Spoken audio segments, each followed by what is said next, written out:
കലിയുടെ അവകാശി ഭാഗം 9. നിനക്ക് ഏറ്റവും വിശ്വാസമുള്ള ഒരാൾ.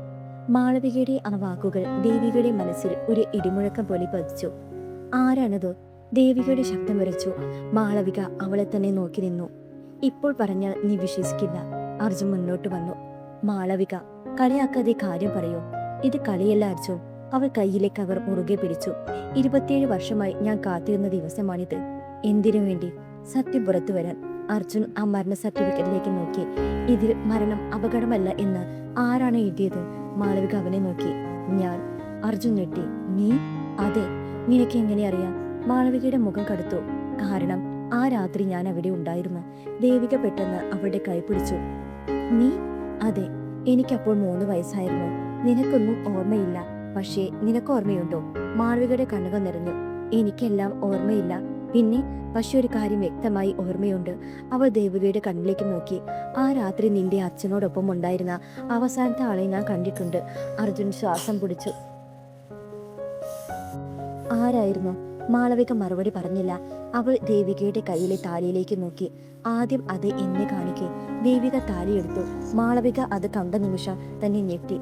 ഇത് എന്താ? അവൾ താലി കയ്യിലെടുത്തു. കുറച്ചു നിമിഷം അതിലേക്ക് നോക്കി. പിന്നെ പതുക്കെ പറഞ്ഞു, ഇത് രാമചന്ദ്രന്റെ കയ്യിൽ ഞാൻ കണ്ടതാണ്. അർജുൻ എത്തി. ഇപ്പോൾ? അദ്ദേഹം മരിക്കുന്നതിന് മണിക്കൂറുകൾക്ക് മുമ്പ്, 27 വർഷങ്ങൾക്ക് മുമ്പ്. കനത്ത മഴ. മംഗലത്ത് തറവാട്ടിന്റെ പിന്നിലെ പഴയ വഴിയിലൂടെ ഒരു ചെറിയ പെൺകുട്ടി ഓടുന്നു. അത് മാളവിക. അവൾ അന്ന് വെറും 6 വയസ്സ്. അവളുടെ കയ്യിൽ ഒരു ചെറിയ പാവ. വീട്ടിലെല്ലാവരും ഉറങ്ങിക്കഴിഞ്ഞിരുന്നു. പക്ഷേ പുറത്താരോ സംസാരിക്കുന്ന ശബ്ദം കേട്ടു. മാളവിക പതുക്കെ ജനലിനരികിലേക്ക് നടന്നു. അവൾ കണ്ടത് രാഘവനും രാമചന്ദ്രനും. രാമചന്ദ്രന്റെ കയ്യിൽ ഒരു കുഞ്ഞ് കരയുകയായിരുന്നു. രാഘവൻ പറഞ്ഞു, ഇവളെ ഇവിടെ നിന്ന് കൊണ്ടുപോകണം. രാമചന്ദ്രൻ ചോദിച്ചു, പിന്നെ അവളുടെ അമ്മ? അവൾക്ക് സത്യം അറിയാൻ പാടില്ല. രാഘവ, ഇത് ശരിയല്ല. എനിക്ക് വേറെ വഴിയില്ല. മാളവികയ്ക്കൊന്നും മനസ്സിലായില്ല. അവൾ ജനലിന്റെ പിന്നിൽ ഒളിച്ചു. അപ്പോഴാണ് മറ്റൊരാൾ അവിടേക്ക് വന്നത്. ഒരു സ്ത്രീ. മുഖം വ്യക്തമായി കാണാനായില്ല. അവൾ രാമചന്ദ്രന്റെ കയ്യിൽ നിന്ന് കുഞ്ഞിനെ വാങ്ങാൻ ശ്രമിച്ചു. കുഞ്ഞിനെ എനിക്ക് തരൂ. രാമചന്ദ്രൻ പിന്നോട്ട് മാറി. ഇല്ല, അവൾ എന്റേതാണ്. ഇനിയല്ല. സ്ത്രീയുടെ ശബ്ദം കടുത്തു. അപ്പോൾ നീ ജീവനോടെ ഇരിക്കില്ല. മാളവിക ഭയന്ന് പിന്നോട്ട് മാറി. അപ്പോഴാണ് അവളുടെ കാൽക്കീഴിൽ ഒരു ഉണങ്ങിയ കൊമ്പൊടിഞ്ഞത്. ക്രാക്ക്. മൂവര് തിരിഞ്ഞു നോക്കി. മാളവിക ഓടി. ഇപ്പോഴത്തെ സമയം. ആ സ്ത്രീ ആരായിരുന്നു? അർജുൻ ചോദിച്ചു. മാളവികയുടെ കണ്ണുകൾ അടച്ചു. മുഖം എനിക്ക് ഓർമ്മയില്ല, പക്ഷേ അവളുടെ ശബ്ദം ഓർമ്മയുണ്ട്. ദേവിക പതുക്കെ ചോദിച്ചു, എന്തായിരുന്നു അവൾ പറഞ്ഞത്? മാളവിക അവളെ നോക്കി. അവൾ എന്റേതാണെന്ന്. ദേവികയുടെ ശരീരം വിറച്ചു. അവൾ ആരെയാണ് ഉദ്ദേശിച്ചത്? മാളവിക മറുപടി പറഞ്ഞില്ല. അർജുൻ പതുക്കെ പറഞ്ഞു, കുഞ്ഞിനെ. മാളവിക തല കുനിച്ചു. ദേവികയുടെ വീട്. സുഭദ്ര ജനലിലൂടെ പുറത്തേക്ക് നോക്കി നിൽക്കുകയായിരുന്നു. മാളവികയെ കണ്ടപ്പോൾ അവളുടെ മുഖം മാറി. അവൾ വന്നു. ദേവിക അമ്മയെ നോക്കി. അമ്മയ്ക്ക് മാളവികയെ അറിയാമോ? സുഭദ്ര മിണ്ടിയില്ല. അമ്മേ, അറിയാം. എങ്ങനെ? അവൾ വന്നത് ഒരു കാരണത്തോടെയാണ്. എന്ത് കാര്യം? സുഭദ്ര പതുക്കെ പറഞ്ഞു. നിന്നെ കൊണ്ടുപോകാൻ. ദേവിക ഞെട്ടി. എന്നെയോ? അതെ. എന്തിന്? സുഭദ്രയുടെ കണ്ണുകളിൽ നിന്ന് കണ്ണുനീർ. കാരണം അവൾ വിശ്വസിക്കുന്നത് നീ മംഗലത്ത് കുടുംബത്തിന്റെ മകളാണെന്നാണ്. മുറിയ നിശബ്ദത. ദേവിക ഒന്നും പറയാനായില്ല. അമ്മേ, എനിക്ക് ഉറപ്പില്ല മോളെ. പക്ഷെ നീ ഇത്രയും വർഷം എന്നോട് പറഞ്ഞത് ഞാൻ അച്ഛന്റെ മകളാണെന്നല്ലേ? അതെ. അപ്പോൾ സുഭദ്രയെ അവളുടെ കൈ പിടിച്ചു. നിന്നെ ഞാൻ പ്രസവിച്ചിട്ടില്ല. ദേവികയുടെ മുഖം വെളുത്തു. എന്ത്? അർജുനും മാളവികയെ സ്തംഭിച്ചു. സുഭദ്ര കരഞ്ഞുകൊണ്ട് പറഞ്ഞു, നിന്നെ രാമചന്ദ്രൻ എന്റെ കയ്യിൽ ഏൽപ്പിച്ചതാണ്.